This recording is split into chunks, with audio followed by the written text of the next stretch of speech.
دوای هەفتەیەک لە ڕووخانی ڕژێمی ئەسەد هێشتا قسە لەبارەی هۆکارەکانی خێرادا ڕووخانی ئەو ڕژێمە دەکرێت کە حەوت دەیە پێی خۆی لەو وڵاتە قایم کردووە. لە راپۆرتێکدا ئاژانسی ڕۆیتەرز قسەی لەگەڵ دەیان سەرچاوە کردووە. لە ناویاندا 3 ئەفسەری باڵای سوپا و 2 سەرکردەی گروپە عێراقیەکان لە سووریا هەن، لەگەڵ دەستخستنی چەندین بەڵگەی هەواڵگیری کە لە نووسینگەیەکی سەربازی پایتەخت دۆزراونەتەوە. سەرجەمی سەرچاوەکان و بەڵگەنامەکان ئەوەیان ئاشکرا کردووە کە سوپای ئەسەد تەواو لاواز بووە و بە تەواوی کەلێن و بۆشایی تێکەوت بوو، بە تایبەت لە ڕیزی پلەدارەکان و بەرپرسانی باڵای سوپا بەهۆی نیگەرانیان لە دەسەڵات و بوونی گەندەڵی گەورە لە دەسەڵاتدا.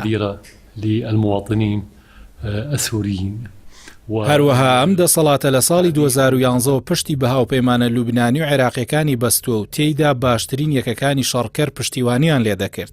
بەڵام زۆربەی ڕاوێژکارە سەربازیەکانی ئێران لە مانگەکانی دواییدا دوای هێرشە ئاسمانیەکانی قەوارەی زایۆنی بۆ سەر دیمەشق کشانەوە. ئەوانەشی مابوون لە 2 هەفتەی ڕابردوودا کشانەوە. سەرکردەکانی حزبوڵاش لە تشرینی یەکەمی 2023 و بۆ بەشداری لە جەنگ لەگەڵ قەوارەی زایۆنی کشانەوە.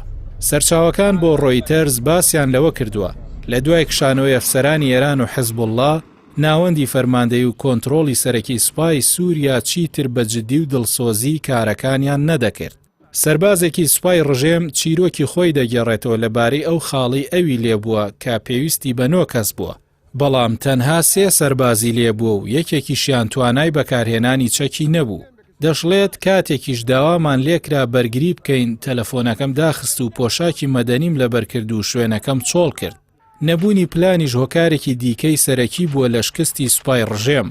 لەو بارەیەوە راپۆرتەکەی ڕۆیتەرز دەڵێ لەگەڵ دەستپێکردنی هێرش بۆ سەر حەڵەب هیچ ڕێنماییەک بۆ هێزەکان دەرنەکراوە و داوایان لێکراوە خۆیان چارەسەری دۆخەکە بکەن یان پاشەکشە بکەن بۆ حیمس و لەوێ خۆیان ڕێک بخەنەوە. کاتێکیش بێ شەڕ حەڵەب کۆنتڕۆڵ کرا، سوپای ڕژێم تووشی شۆک و بێئومێدی تەواو بوو.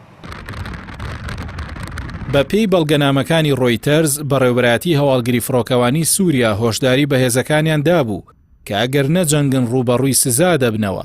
لەگەڵەوەشدا بەردەوام ژمارەی هەڵاتوان لە خزمەتی سەربازی زیادی دەکرد.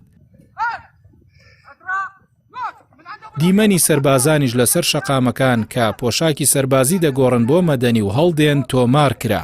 خريطة بالنسبة لنا الآن في سوريا هي أنتم. بالروح بالدم نبديك يا بشار. لە کاتێکدا موچەی سەربازی لە $40 تێ نەدەپەڕی، هەر کەس ناڕەزاتی نیشان بدە ڕوبەڕووی لێپرسینەوە دەبووەوە و ڕەوانەی دادگای سەربازی دەکرا. ڕاوێژکارێکی سەربازی عێراقی کە لە سووریا بوو ئاشکرای کردووە بەهۆی بەزەی هاتنەوە پێیاندا سەربازانی سووریایان بۆ نان خواردن بانگێش دەکرد چونکە بڕی پێویستی خۆراکیان نەبوو. ئەو ڕاوێژکارە سەربازی عێراق و تووشێتی بەهۆی نەبوونی ویستی سەربازانی سوپای سووریا بۆ شەڕ و ڕوبەڕووبوونەوە، هەروەها ئەوەی هێزە عێراقیەکان زانیان کەناڵەکانی پەیوەندی لەگەڵ ئێرانیەکان بچڕاوە، ئێمە شەڕی سووریامان لە یەکەم ڕۆژەوە دۆڕاند.